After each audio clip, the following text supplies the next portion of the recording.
ಜಮಖಂಡಿಯಲ್ಲಿ 250ನೇ 100 ದಿನಗಳ ಮಹಿಳಾ ಉಚಿತ ಸ್ವಯಂ ಉದ್ಯೋಗ ತರಬೇತಿ ಶಿಬಿರಕ್ಕೆ ಚಾಲನೆ ನೀಡಲಾಯಿತು. ಶ್ರೀ ಐರಣಿ ಮಹಾಸಂಸ್ಥಾನ ಹೊಳೆಮಠ ಐರಣಿ ಇವರ ಸಂಯುಕ್ತ ಆಶ್ರಯದಲ್ಲಿ ಸ್ಫೂರ್ತಿನಗರ ಗ್ರಾಮೀಣಾಭಿವೃದ್ಧಿ ಮತ್ತು ಸ್ವಯಂ ಉದ್ಯೋಗ ತರಬೇತಿ ಸಂಸ್ಥೆ ದಾವಣಗೆರೆ ಇವರ ಆಶ್ರಯದಲ್ಲಿ ಕಾರ್ಯಕ್ರಮವನ್ನು ಹಮ್ಮಿಕೊಂಡಿದ್ದು, ಈ ಸಂದರ್ಭದಲ್ಲಿ ಮಾತನಾಡಿದ ಸ್ಫೂರ್ತಿ ತರಬೇತಿ ಸಂಸ್ಥೆಯ ಉಪನ್ಯಾಸಕ ಎಂ ಗುಂಡಪ್ಪ, ಸ್ಫೂರ್ತಿ ತರಬೇತಿ ಸಂಸ್ಥೆಯು ಕರ್ನಾಟಕ ರಾಜ್ಯದಲ್ಲಿ ಅನೇಕ ಜಿಲ್ಲಾ ಹಾಗೂ ತಾಲೂಕಾ ಮಟ್ಟದಲ್ಲಿ ಕಳೆದ 24 ವರ್ಷಗಳಿಂದ ನಿರಂತರವಾಗಿ ಮಹಿಳಾ ಸ್ವಯಂ ಉದ್ಯೋಗ ತರಬೇತಿ ಕಾರ್ಯಕ್ರಮ ಹಮ್ಮಿಕೊಳ್ಳುತ್ತಾ ಬಂದಿದ್ದು, ಇಲ್ಲಿಯವರೆಗೆ 4,80,000ಕ್ಕಿಂತಲೂ ಹೆಚ್ಚಿನ ಮಹಿಳೆಯರಿಗೆ ಹಾಗೂ 6,500ಕ್ಕಿಂತ ಹೆಚ್ಚಿನ ವಿಕಲಚೇತನ ಮಹಿಳೆಯರಿಗೆ ತರಬೇತಿ ನೀಡಿದೆ ಎಂದರು.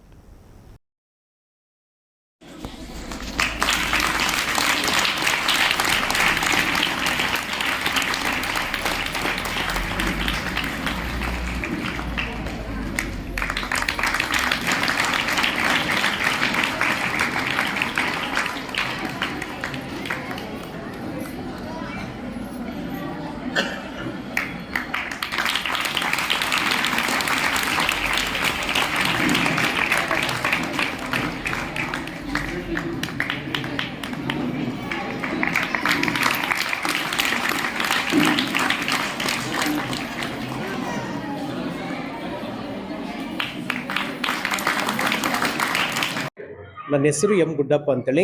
ನಾನು ಸ್ಫೂರ್ತಿ ಸಂಸ್ಥೆಯಲ್ಲಿ ರಾಜ್ಯ ಸಂಘಟನಾಕಾರನಾಗಿ ಮತ್ತು ಉಪನ್ಯಾಸ ಕೆಲಸ ಮಾಡ್ತಿದ್ದೀನಿ. ಬಾಗಲಕೋಟೆ ಜಿಲ್ಲೆಯಲ್ಲಿರುವ ಜಮಖಂಡಿ ತಾಲೂಕಿನಲ್ಲಿರುವ ಹೋಲಿ ಮಠದಲ್ಲಿ ಮಹಿಳೆಯರಿಗಾಗಿ ಉಚಿತ ತರಬೇತಿಗಳನ್ನು 250ನೇ ಶಿಬಿರವನ್ನು ಹಮ್ಮಿಕೊಂಡಿದ್ದು, ಅದರಲ್ಲಿ ವಿಶೇಷವಾಗಿ ಪ್ರತಿಯೊಬ್ಬ ಮಹಿಳೆಯರಿಗೆ ಕರ್ನಾಟಕ ರಾಜ್ಯದಲ್ಲಿರುವಂಥ ಬೇಡಿಕೆ ಇರುವ ತರಬೇತಿಗಳಾಗಿರುವಂಥ textile printing, screen printing, velvet designing, ಮ್ಯಾಟಿ printing, fashion designing cutting class, beautician, doll making, mehndi, jewellery ತರಬೇತಿಗಳನ್ನು ಇಲ್ಲೆಲ್ಲ ಆಯೋಜನೆ ಮಾಡಲಾಗಿದೆ. ಮೊದಲೇ ವಿಶೇಷವಾಗಿ ಈ ಎಲ್ಲ ತರಬೇತಿಗಳಿಗೆ ವಯಸ್ಸಿನ ಮಿತಿ ಇಲ್ಲ. 14 ವರ್ಷದಿಂದ ಹಿಡಿದ್ಬಿಟ್ಟು 70 ವರ್ಷದ ಹೆಣ್ಮಕ್ಳು ಪ್ರತಿಯೊಬ್ಬ ಮಹಿಳೆಯರು ತರಬೇತಿ ಪಡಬಹುದು.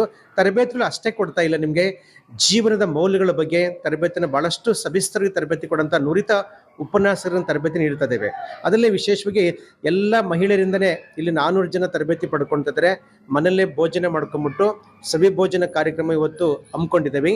ಆ ಕಾರ್ಯಕ್ರಮದಲ್ಲಿ ಎಲ್ಲ ಪ್ರತಿಯೊಬ್ಬರು ಮಹಿಳೆಯರು ಖುಷಿಯಿಂದ ಆನಂದದಿಂದ ಬಂದು ಈ ಕಾರ್ಯಕ್ರಮವನ್ನು ಜನಪ್ರಿಯ ಶಾಸಕರು ಸಹಿತ ನೆರವೇರಿಸಿಕೊಟ್ಟಿದ್ದಾರೆ. ಒಲಿಮಠ ಶ್ರೀಗಳು ಮತ್ತು ಬಸವರಾಜ್ ಬಳಗರರು, ಸುನೀತಾ ಬಳಗರರು, ಪ್ರತಿಯೊಬ್ಬರು ತಾಯಂದರು ಈ ಕಾರ್ಯಕ್ರಮದಲ್ಲಿ ಬಂದು ಮತ್ತೆ ಇವತ್ತು ಶಿವಾನಂದ ಕೊಣ್ಣೂರು ಸಾರ ಸಮ್ಮುಖದಲ್ಲಿ ಕಾರ್ಯಕ್ರಮ ಹಮ್ಮಿಕೊಂಡಿದ್ದೇವೆ. ಇದರಲ್ಲಿ 400 ಜನ ಶಿಬಿರಾರ್ಥಿ ತರಬೇತಿಯ ಲಾಭವನ್ನು ಪಡ್ಕೊತಿದ್ದಾರೆ. ಇದಕ್ಕೆ ವಿಷಯ ಹೇಳಕ್ಕೆ ನನಗೆ ಹೆಮ್ಮೆ ಅನಿಸುತ್ತೆ. ಸಾಕಲ್ಪ.